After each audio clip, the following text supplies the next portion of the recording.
प्रिय भक्तजनों, आइए सुनते हैं सत्यनारायण व्रत की सामग्री, विधि एवं कथा। सामग्री: केले के खंबे, पंच पल्लव, कलश, पंचरत्न, चावल, कपूर, धूप, पुष्पों की माला, श्रीफल, ऋतुफल, अंगवस्त्र, नैवेद्य, कलावा, आम के पत्ते, यज्ञोपवीत, वस्त्र, गुलाब के फूल, दीप, तुलसी दल, पान, पंचामृत, केसर, बंदनवार, चौकी। पूजा विधि: व्रत करने वाला पूर्णिमा व संक्रांति के दिन सायंकाल को स्नानादि से निवृत्त हो पूजा स्थान में आसन पर बैठकर श्रद्धापूर्वक श्री गणेश, गौरी, वरुण, विष्णु आदि सब देवताओं का ध्यान करके पूजन करें और संकल्प करें, मैं सत्यनारायण स्वामी का पूजन तथा कथा श्रवण सदैव करूँगा। पुष्प हाथ में लेकर नारायण का ध्यान करें। यज्ञोपवीत पुष्प, धूप, नैवेद्य आदि से युक्त होकर स्तुति करें। हे भगवान, मैंने श्रद्धापूर्वक फल, जल आदि सब सामग्री आपको अर्पण की है, इसे स्वीकार कीजिए। मेरा आपको बारंबार नमस्कार है। इसके बाद सत्यनारायण जी की कथा पढ़ें अथवा श्रवण करें। श्री सत्यनारायण व्रत कथा। पहला अध्याय। एक समय नैमिषारण्य तीर्थ में शौनकादि 88,000 ऋषियों ने श्री सूत जी से पूछा, हे प्रभु, इस कलयुग में वेद विद्या रहित मनुष्यों को प्रभु भक्ति किस प्रकार मिलेगी तथा उनका उद्धार कैसे होगा? हे मुनि श्रेष्ठ, कोई ऐसा तप कहिए जिससे थोड़े समय में पुण्य प्राप्त होए तथा मनवांछित फल की प्राप्ति हो। ऐसी कथा सुनने की हमारी बहुत इच्छा है। सर्वशास्त्र ज्ञाता श्री सूत जी ने कहा, हे वैष्णवों में पूज्य, आप सबने प्राणियों के हित की बात पूछी है। अब मैं उस श्रेष्ठ व्रत को आप लोगों से कहूँगा जिस व्रत को नारद जी ने लक्ष्मी नारायण भगवान से पूछा था और लक्ष्मीपति ने मुनि श्रेष्ठ नारद जी से कहा था। सो ध्यान से सुनो। एक समय योगीराज नारद जी दूसरों के हित की इच्छा से अनेक लोगों में घूमते हुए मृत्युलोक में आ पहुँचे। यहाँ अनेक योनियों में जन्मे हुए प्राय सभी मनुष्यों को अपने कर्मों के अनुसार अनेकों दुखों से पीड़ित देखकर सोचा, किस यत्न के करने से निश्चय ही प्राणियों के दुखों का नाश हो सकेगा। ऐसा मन में सोचकर वह विष्णु लोक को गए। वहाँ श्वेत वर्ण और 4 भुजाओं वाले देवों के ईश नारायण को देखकर, जिनके हाथों में शंख, चक्र, गदा और पद्म थे तथा वरमाला पहने हुए थे, स्तुति करने लगे। हे भगवान, आप अत्यंत शक्ति से संपन्न हैं। मन तथा वाणी भी आपको नहीं पा सकती। आपका आदि, मध्य, अंत भी नहीं है। आप निर्गुण स्वरूप, सृष्टि के आदिभूत व भक्तों के दुखों को नष्ट करने वाले हो। आपको मेरा नमस्कार है। नारद जी से इस प्रकार की स्तुति सुनकर विष्णु भगवान बोले, हे मुनि श्रेष्ठ, आपके मन में क्या है? आपका किस काम के लिए आगमन हुआ है? निसंकोच कहें। तब नारद मुनि बोले, मृत्युलोक में सब मनुष्य जो अनेक योनियों में पैदा हुए हैं, अपने अपने कर्मों के द्वारा अनेक प्रकार के दुखों से दुखी हो रहे हैं। हे नाथ, यदि आप मुझ पर दया रखते हो तो बतलाइए कि उन मनुष्यों के सब दुख थोड़े से ही प्रयत्न से कैसे दूर हो सकते हैं? श्री विष्णु भगवान जी बोले, हे नारद, मनुष्यों की भलाई के लिए तुमने बहुत अच्छा प्रश्न किया है। जिस काम के करने से मनुष्य मोह से छूट जाता है वे मैं कहता हूँ, सुनो। बहुत पुण्य देने वाला स्वर्ग तथा मृत्युलोक दोनों में दुर्लभ एक उत्तम व्रत है। आज मैं प्रेमवश होकर तुमसे कहता हूँ, श्री सत्यनारायण भगवान का यह व्रत अच्छी तरह विधि पूर्वक करके मनुष्य धरती पर आयु पर्यंत सुख भोग कर मरने पर मोक्ष को प्राप्त होता है। श्री भगवान के वचन सुनकर नारद मुनि बोले, हे भगवान, उस व्रत का फल क्या है? क्या विधान है और किसने ये व्रत किया है और किस दिन ये व्रत करना चाहिए? विस्तार से कहिए। विष्णु भगवान बोले, हे नारद, दुख, शोक आदि को दूर करने वाला, धन धान्य को बढ़ाने वाला, सौभाग्य तथा संतान को देने वाला यह व्रत सब स्थानों पर विजयी करने वाला है। भक्ति और श्रद्धा के साथ किसी भी दिन मनुष्य श्री सत्यनारायण की प्रातःकाल के समय ब्राह्मणों और बंधुओं के साथ धर्म परायण होकर पूजा करें। भक्ति भाव से नैवेद्य, केले का फल, शहद, घी, दूध और गेहूं का आटा सवाया लेवें। गेहूं के अभाव में साठी का चूर्ण भी ले सकते हैं और सब पदार्थों को भगवान के अर्पण कर दें तथा बंधुओं सहित ब्राह्मणों को भोजन कराएं। पश्चात स्वयं भोजन करें। रात्रि में नृत्य, गीत आदि का आयोजन कर सत्यनारायण भगवान का स्मरण करते हुए समय व्यतीत करें। इस तरह व्रत करने पर मनुष्यों की इच्छा निश्चय पूरी होती है। विशेष रूप से कलिकाल में भूमि पर यही मोक्ष का सरल उपाय है। दूसरा अध्याय। सूत जी बोले, हे ऋषियों, जिसने पहले समय में इस व्रत को किया है उसका इतिहास कहता हूँ, ध्यान से सुनो। सुंदर काशीपुरी नगरी में एक अत्यंत निर्धन ब्राह्मण रहता था। वह भूख और प्यास से बेचैन हुआ नित्य पृथ्वी पर घूमता था। ब्राह्मणों से प्रेम करने वाले भगवान ने ब्राह्मण को दुखी देखकर बूढ़े ब्राह्मण का रूप धर उसके पास जा आदर के साथ पूछा, हे विप्र, तुम नित्य दुखी हुए पृथ्वी पर क्यों घूमते हो? हे ब्राह्मण, ये सब मुझसे कहो, मैं सुनना चाहता हूँ। ब्राह्मण बोला, मैं निर्धन ब्राह्मण हूँ, भिक्षा के लिए पृथ्वी पर फिरता हूँ। हे भगवान, यदि आप इससे छुटकारा पाने का कोई उपाय जानते हो तो कृपा कर मुझे बताएं।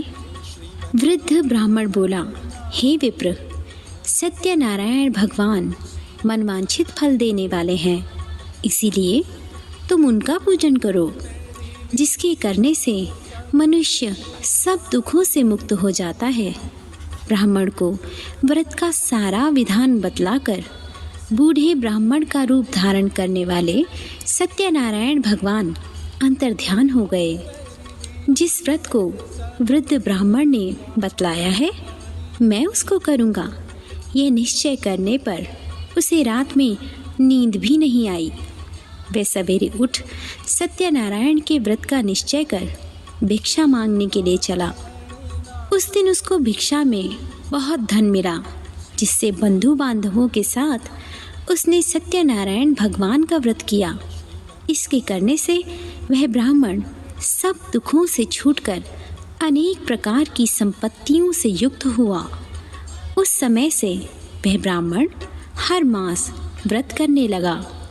इस तरह सत्यनारायण भगवान के व्रत को जो कोई करेगा वह मनुष्य सब दुखों से छूटेगा।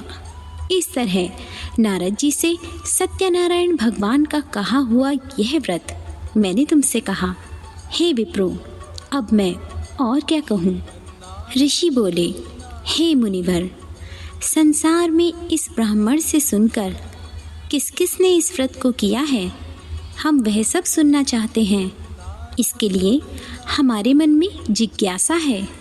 सूत जी बोले, हे मुनियों, जिसने इस व्रत को किया है वह सब सुनो। एक समय वह ब्राह्मण धन और ऐश्वर्य के अनुसार बंधु बांधवों के साथ व्रत करने को तैयार हुआ। उसी समय एक लकड़ी बेचने वाला बूढ़ा आदमी आया और बाहर लकड़ियों को रखकर ब्राह्मण के मकान में गया। प्यास से दुखी लकड़हारा उसको व्रत करते देखकर ब्राह्मण को नमस्कार कर कहने लगा, आप ये क्या कर रहे हैं और इसके करने से क्या फल मिलता है, कृपा करके मुझे बताइए। ब्राह्मण ने कहा, सब मनोकामनाओं को पूरा करने वाला यह सत्यनारायण भगवान का व्रत है। इसकी ही कृपा से मेरे यहाँ धन धान्य आदि की वृद्धि हुई है। ब्राह्मण से इस व्रत के बारे में जानकर लकड़हारा बहुत प्रसन्न हुआ। चरणामृत ले और प्रसाद खाने के बाद अपने घर को गया। अगले दिन लकड़हारे ने अपने मन में इस प्रकार का संकल्प किया कि आज ग्राम में लकड़ी बेचने से जो धन मिलेगा उसी से सत्यनारायण देव का उत्तम व्रत करूँगा। यह मन में विचार कर वह बूढ़ा आदमी लकड़ियाँ अपने सिर पर रखकर जिस नगर में धनवान लोग रहते थे ऐसे सुंदर नगर में गया। उस दिन वहाँ पर उसे उन लकड़ियों का दाम पहले दिनों से चौगुना मिला। तब वह बूढ़ा लकड़हारा दाम ले और अति प्रसन्न होकर पके केले, शक्कर, घी, दूध, दही और गेहूं का चूर्ण इत्यादि सत्यनारायण भगवान के व्रत की कुल सामग्रियों को लेकर अपने घर गया। फिर उसने अपने भाइयों को बुलाकर विधि के साथ भगवान का पूजन और व्रत किया। उस व्रत के प्रभाव से वह बूढ़ा लकड़हारा धन, पुत्र आदि से युक्त हुआ और संसार के समस्त सुख भोग कर वैकुंठ को चला गया। तीसरा अध्याय। सूत जी बोले, हे श्रेष्ठ मुनियों, अब आगे की कथा कहता हूँ, सुनो। पहले समय में उल्कामुख नाम का एक बुद्धिमान राजा रहता था। वह सत्यवक्ता और जितेंद्रिय था। प्रतिदिन देव स्थानों पर जाता तथा गरीबों को धन देकर उनके कष्ट दूर करता था। उसकी पत्नी कमल के समान मुख वाली और सती साध्वी थी। पुत्र प्राप्ति के लिए भद्रशीला नदी के तट पर उन दोनों ने श्री सत्यनारायण भगवान का व्रत किया। उस समय में वहाँ एक साधु नामक वैश्य आया। उसके पास व्यापार के लिए बहुत सा धन था। वह नाव को किनारे पर ठहराकर राजा के पास गया और राजा को व्रत करते हुए देखकर विनय के साथ पूछने लगा, हे राजन, भक्ति युक्त चित्त से आप ये क्या कर रहे हैं? मेरी सुनने की इच्छा है, सो आप ये मुझे बताइए। राजा बोला, हे वैश्य, अपने बांधवों के साथ पुत्रादि की प्राप्ति के लिए ये महाशक्तिवान सत्यनारायण भगवान का व्रत व पूजन मैं कर रहा हूँ। राजा के वचन सुनकर साधु आदर से बोला, हे राजन, मुझसे इसका सब विधान कहो, मैं भी आपके कथनानुसार इस व्रत को करूँगा। मेरी भी कोई संतान नहीं है। मुझे विश्वास है कि इस व्रत के करने से निश्चय ही होगी। राजा से सब विधान सुन व्यापार से निवृत्त हो वह आनंद के साथ अपने घर को गया। साधु ने अपनी स्त्री को संतान देने वाले इस व्रत को सुनाया और प्रण किया कि जब मेरे संतान होगी तब मैं इस व्रत को करूँगा। साधु ने ऐसे वचन अपनी स्त्री लीलावती से कहे।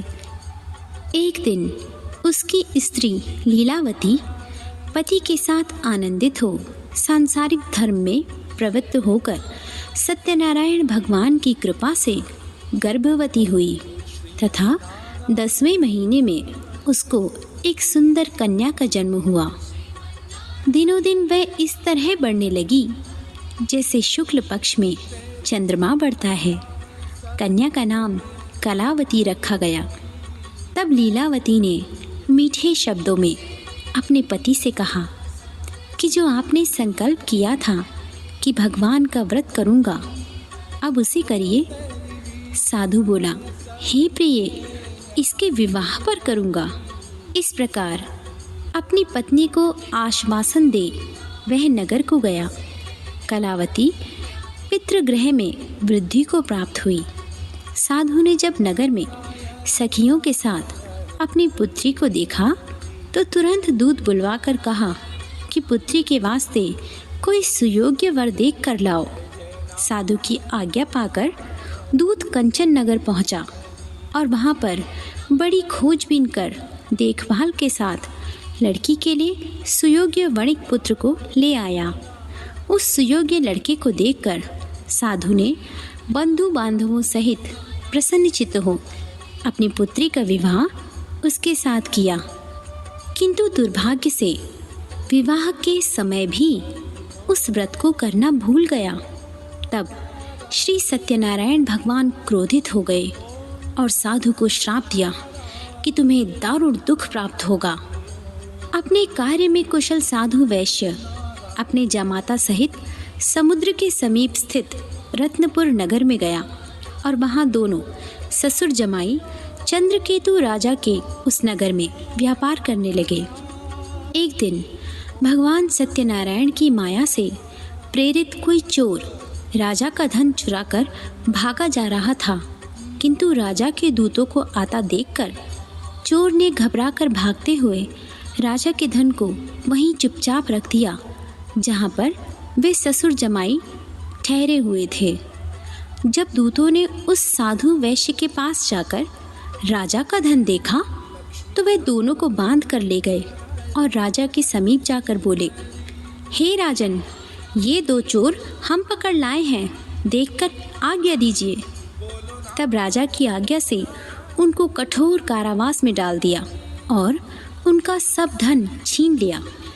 सत्यनारायण भगवान के श्राप के कारण साधु वैश्य की पत्नी व पुत्री भी घर पर बहुत दुखी हुई। उसके घर पर जो धन रखा था चोर चुरा कर ले गए। शारीरिक व मानसिक पीड़ा तथा भूख प्यास से अति दुरित हो अन्न की चिंता में कलावती एक ब्राह्मण के घर गई। वहाँ उसने सत्यनारायण भगवान का व्रत होते देखा, फिर कथा सुनी तथा प्रसाद ग्रहण कर रात को घर आई। माता ने कलावती से कहा, हे पुत्री, अब तक कहाँ रही व तेरे मन में क्या है? कलावती बोली, हे माता, मैंने एक ब्राह्मण के घर श्री सत्यनारायण भगवान का व्रत होते देखा है। कन्या के वचन सुनकर लीलावती भगवान के पूजन की तैयारी करने लगी। लीलावती ने परिवार और बंधुओं सहित श्री सत्यनारायण भगवान का पूजन किया और वर मांगा कि मेरे पति और दामाद शीघ्र घर आएं। साथ ही प्रार्थना की कि हम सबका अपराध क्षमा करो।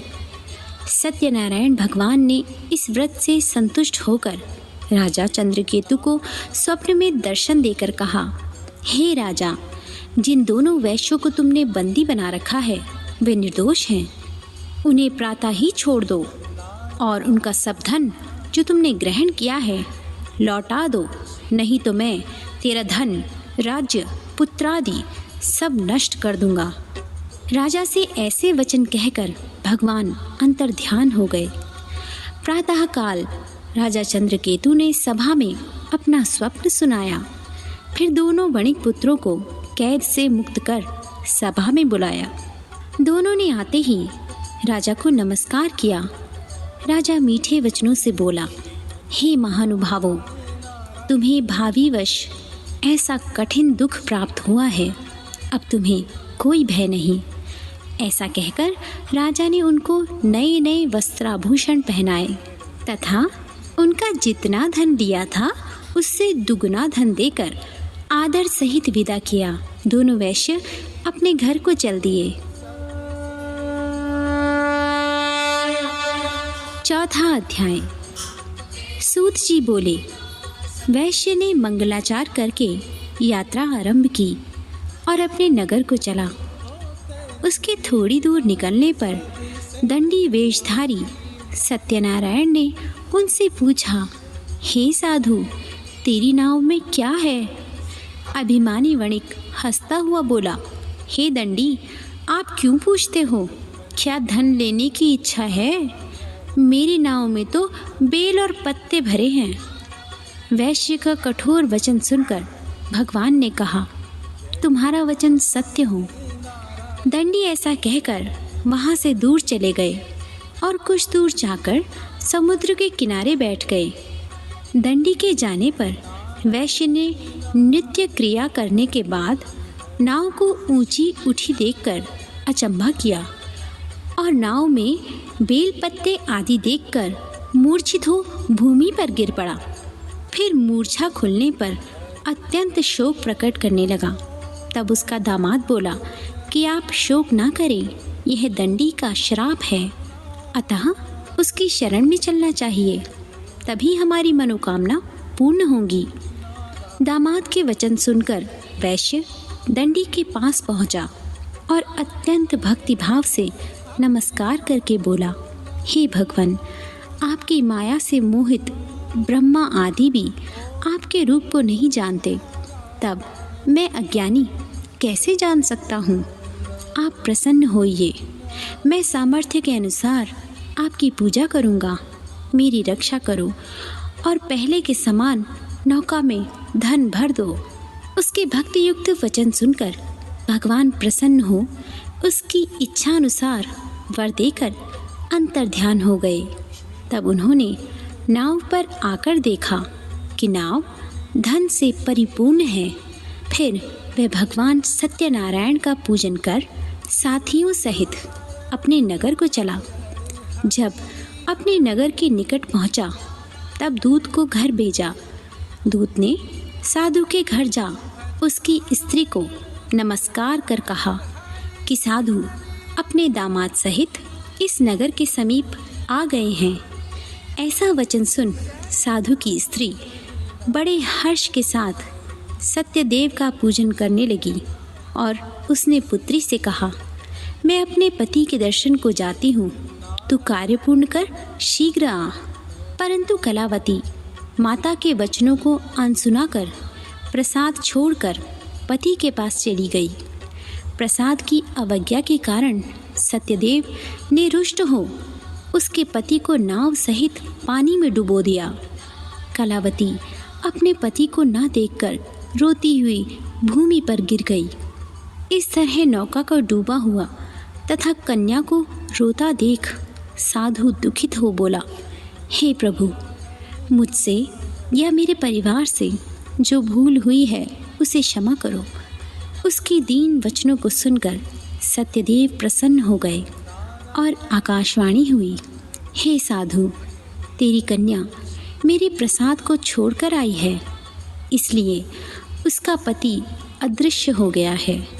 यदि वह घर जाकर प्रसाद खाकर लौटे तो इसे पति अवश्य मिलेगा।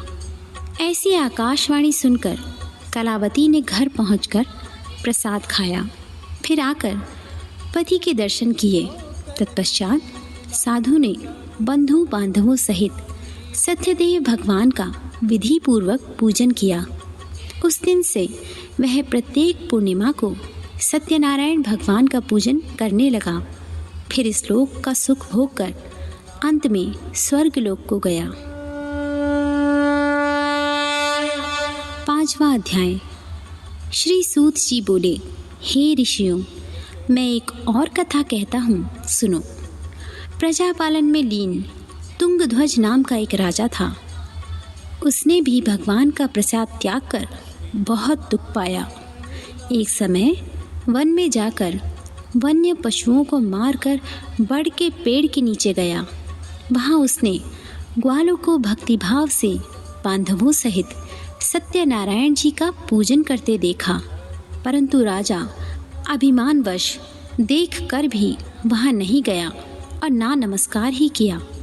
जब ग्वालों ने भगवान का प्रसाद उसके सामने रखा तो वह प्रसाद को त्याग कर अपनी सुंदर नगरी को चला गया। वहाँ उसने सब कुछ नष्ट पाया। तब वह जान गया कि यह सब भगवान ने ही किया है।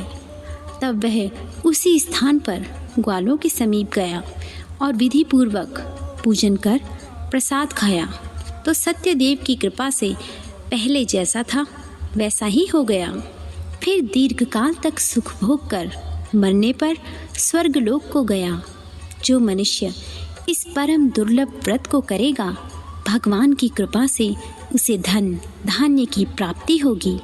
निर्धन धनी और बंदी बंधन से मुक्त होकर निर्भय हो जाता है। संतानहीनों को संतान की प्राप्ति होती है तथा सब मनोरथ पूर्ण होकर अंत में वैकुंठ धाम को जाता है। जिन्होंने पहले इस व्रत को किया है, अब उसके अगले जन्म की कथा कहता हूँ। वृद्ध शतानंद ब्राह्मण ने सुदामा का जन्म लेकर मोक्ष को पाया। उल्कामुख नाम का राजा दशरथ होकर वैकुंठ को प्राप्त हुआ। साधु नाम के वैश्य ने मोरध्वज बनकर अपने पुत्र को आर्य से चीरकर मोक्ष की प्राप्ति की। महाराज तुंगध्वज स्वयंभू मनु हुए। उन्होंने बहुत से लोगों को भगवान की भक्ति में लीन कर स्वयं मोक्ष प्राप्त किया। लकड़हारा भील अगले जन्म में गुह नामक निषाद राजा हुआ, जिसने भगवान राम के चरणों की सेवा कर मोक्ष प्राप्त किया।